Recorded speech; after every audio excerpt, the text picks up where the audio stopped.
Hey everybody, I'm just sat soaking up some rays with sun cream by the river. Let me turn the camera around so you can see. Not sure if you can see that because the sun is glaring at me. It's absolutely beautiful. So I thought I'd do a quick video update. So close to the podcast launching now. I'm just kind of filling in gaps now for interviewing people about neurodiverse and what it means to them, and this is going to come from all perspectives. So we've got school, college, primary and secondary school as well, professionals who are trying to, who are seeing these families, people who work in education, the children who are going through these waiting lists and these I guess it's a trauma, because it is. There's loads of trauma around it, and to identify who you are. That's the reason why some of these people, feel they need the diagnosis. I get told that a lot. Well, why do you need a diagnosis? Because I don't understand myself. I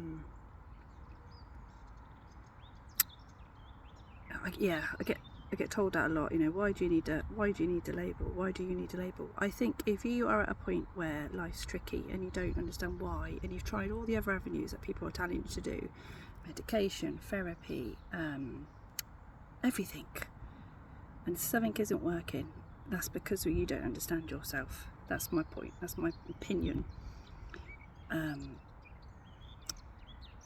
So then some people then search out for these diagnoses because they don't understand themselves, and then they question. A lot of parents question when they see their own children growing up. It's different when you can look at it in your child. You can identify the difficulties more, I think, because it's in your face. When you're an adult, as you grow up into adulthood and a child, you kind of do as you're told. You get carry on. Your will's set in stone. You need to do this and this and this, and then bam, adulthood comes, and it's suddenly expected by the society we live in to cope with everything, and sometimes that isn't doable. So I know with myself, watching Faith grow up, my eldest, I suddenly identified with her. She got her diagnosis, and then I started, right, and you see these little quirks that she has, that's her identity, going, oh, that's me. Could I be,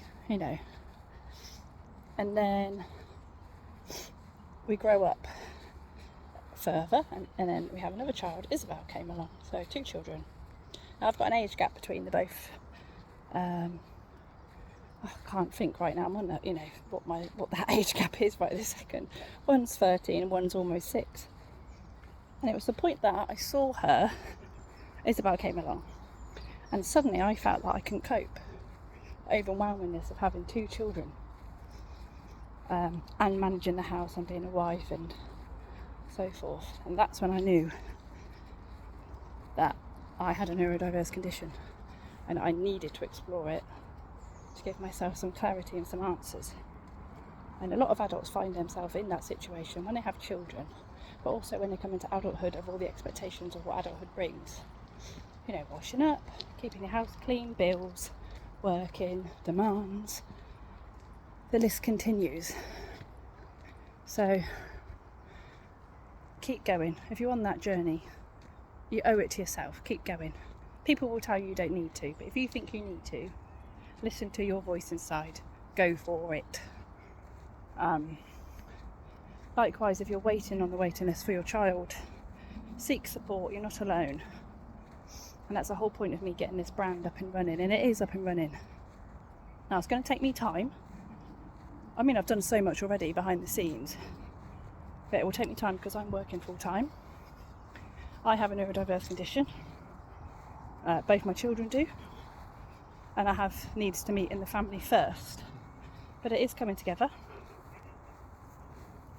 And the reason I want to do this is to help families and individuals who are also stuck in that limbo. So watch this space.